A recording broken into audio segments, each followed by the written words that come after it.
What's going on, guys? Dylan here from FieldStrengthAthletics.com, and today I'm going to help the first responders. If you've already clicked this thumbnail and the title, you know generally what we're talking about is how to train to be a first responder and be better at your job, lower likelihoods of injury, and how to do it appropriately and fast. So let's go ahead and get to this video.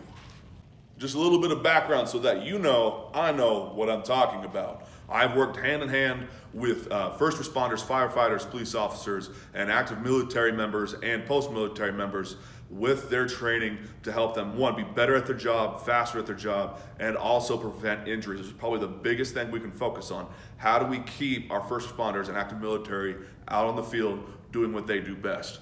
Well, that's what we're gonna get into, and we're gonna go into some special considerations that we need to make sure we account for. Probably the biggest thing that we need to account for is injury prevention. These are high activity level jobs where they're carrying packs, where they're going on foot chases, where the risk of injury can be pretty high. And when an injury happens, they can be usually down 2 to 3 months or even longer, which is what we need to help prevent. We need to help make sure that their joints and muscles are healthy and strong. So injury prevention is number one from this high risk community.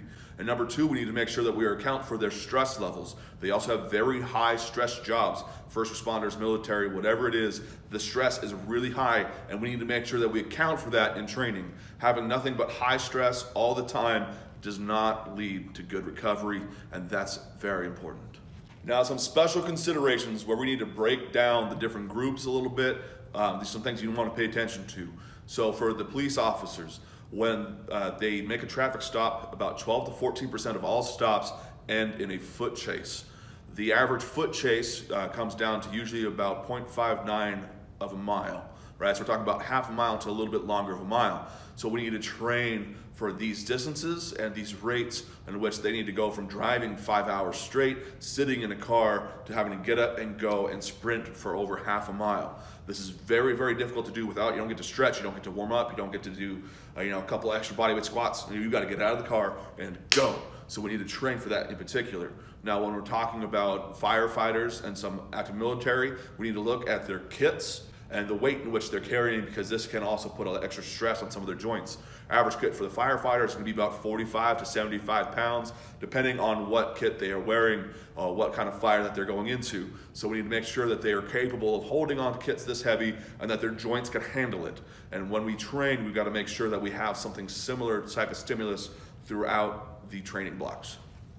And finally, we need to talk about how much time do they actually have. Some of their schedules can be absolutely brutal, where they're working 4 or 5 days straight, long hours. They could be working third shift. Does their schedule allow for a high amount of training? You need to work with that, work with their schedule, and figure out what's the best way to actually train them, because some of them, probably all of them, won't be able to train 6 days a week and do some big split like that.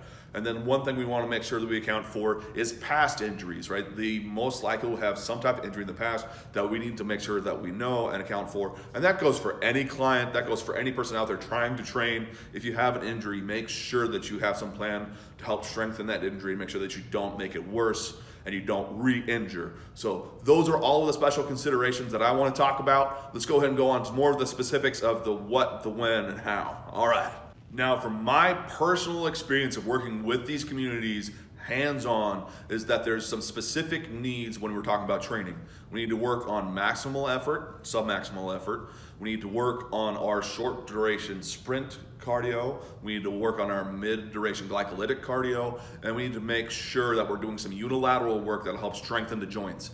These are all the base things that we need to put into our blocks. And I know this is kind of out there, vague concepts, but I'm going to show you how to put this together later on in the video. Basically, we need to work on our rate of force production, and we need to work on our maximal force output.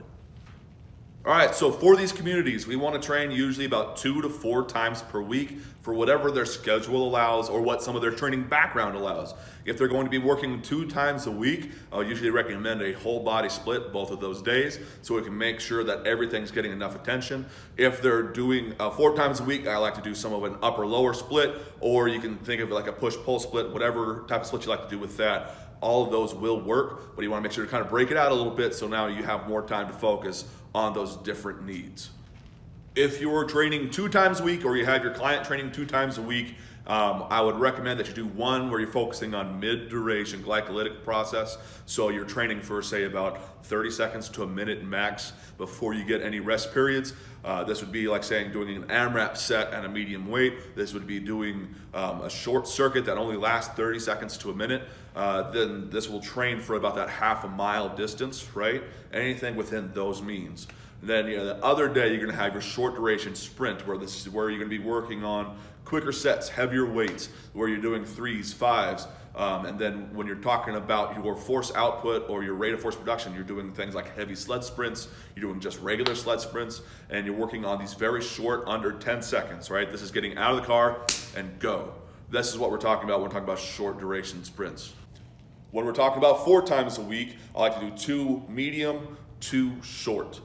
So we have 2 of them where we're working up to about a minute, 2 minutes. We have 2 of them where we're working under 10 seconds for our cardio. And we're also making sure that our weight selection and how we train matches up with the energy system that we're focusing on. If we're doing short duration, we want to make sure that we're doing sprints and heavier weights. If we're doing medium or mid-section glycolytic, we want to work long duration sprints, think about 2 laps around the track, and with sets that are higher up in reps but not too high, right? We're talking about that 6 to 10 range. This will make sure that they all match up together and we're not working 2 different systems. We do not want to work 2 different systems on the same day. The body won't know how to adapt. The body will get very confused, and this is not a good thing. We want to work on the same energy system so that way when the person needs them out on the field, they know how to actually use it appropriately. Now let's get a little bit more macro when we're talking about the programming. I like to keep the programming nice and simple, block periodization. We're going to be doing some higher reps and mid reps for the heavier days. Then we're going to move on after about 1 month and doing some medium reps and lower reps. So we're going medium weight, heavy weight, and at the end of the block, we want to work on our just absolute force production, rate of force production, and our maximal efforts, right? So we're going to be down in the 1s, the 3s on both days. So we can be up to 3s to 5s and 1s to 2s, working with your short sprint days or your mid-duration glycolytic days. Those will be how you break it up and work it for about 3-4 months, and then you can repeat the cycle back up at the top. Now here's some 2 extra quick little tips when we're talking about putting together the workouts themselves. 1, make sure to allow for free time at the end of the workouts. I found that giving the first responders or active military some time to just, hey, go take 20 minutes, do whatever you want. Make sure that it's not something that we've already worked really hard on. So if we're doing squats, don't be going to do more squats. 9 times out of 10, I'm telling you, they're gonna be working on their biceps, they're gonna be working on a little bit extra chest flies, some of these more bodybuilding movements, so it won't interfere 9 times out of 10. And this will also give them some buy-in on their own training, or give you buy-in on your own training when you get to choose a section of like, hey, I'm gonna do what I like. They're gonna do what they like. And this keeps them moving and motivated. The other thing that we're going to be accounting for is, another tip is, if they are short on time, if they've had a 10-hour shift and they need to go get their workout in, or you've had a 10-hour shift, you need to go get a workout in, what you can do to help shorten your workouts is to implement things like giant sets, supersets, drop sets. So it's going to raise that intensity, it's going to get the workouts done faster, and you make sure that you work that still within the different systems. So if you're going to be doing a giant set, make sure it lasts 2 minutes to 1 minute for your mid-duration days. And if you're gonna be doing supersets, make sure it gets done in under 10 to 15 seconds for your short sprint days. This is ways to make your workouts faster, more intense, and hopefully more enjoyable. All right, now I know this is a lot of information to take in, so what I'm gonna do now is I'm gonna put up on the screen what an example week would look like for one of my clients training 3 to 4 times a week. This is just an example. If you guys want to get the first responder active military program, I'll have it up on the website, www.fieldstrengthathletics.com, where you guys can order your own template for first responders. If you guys have any specific questions, reach out to my email, and I can also send you those that way. Just contact me, let me know that you want one of those first responder programs, and I'll show you how to get your hands on it. All right, now let's talk about probably the least popular, but one of the most important things that you can work with for first responders and active military, and that is your recovery. You have a stressful job, make sure that the workouts are not too stressful on top of that. the body sees stress as stress, no matter whether it's physical, mental, emotional. So we got to make sure that you are dealing with your stress and you have time to sleep, you have time to recover and rest. Now, making sure that you're doing everything that you can to make sure that you recover. So that means your nutrition needs to be on point. You're getting enough calories from high quality foods with tons of vitamins, and you're making sure that you're doing that every single time. Now, one other thing I like to throw out when I'm talking to active military or I'm talking to first responders is you got to make sure to watch the alcohol intake, because that will just break down your body a little bit more. I hope this helps as far as your recovery. And then make sure, once again, that you're doing everything you can. Ice your body down. Make sure that you're getting your mobility work in, you're stretching in. Go get a massage every once in a while. It'll help the stress as well, but it'll also make your body feel good. All right. All right, guys, I hope this video helped you or helped someone you know that is a first responder or active military, or for the coaches out there, I hope this gives you enough information of how to implement your own program.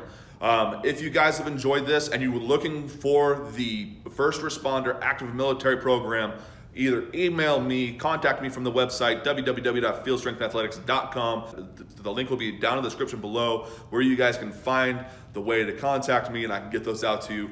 All the support really, really helps keep my business alive, and it helps make sure I can work with more and more first responders, keeping everybody safe. If you guys like this video, give it a big old thumbs up. Subscribe down below, please, and make sure to leave a comment of your favorite section of the video. And I'll see you guys on the other side. Peace.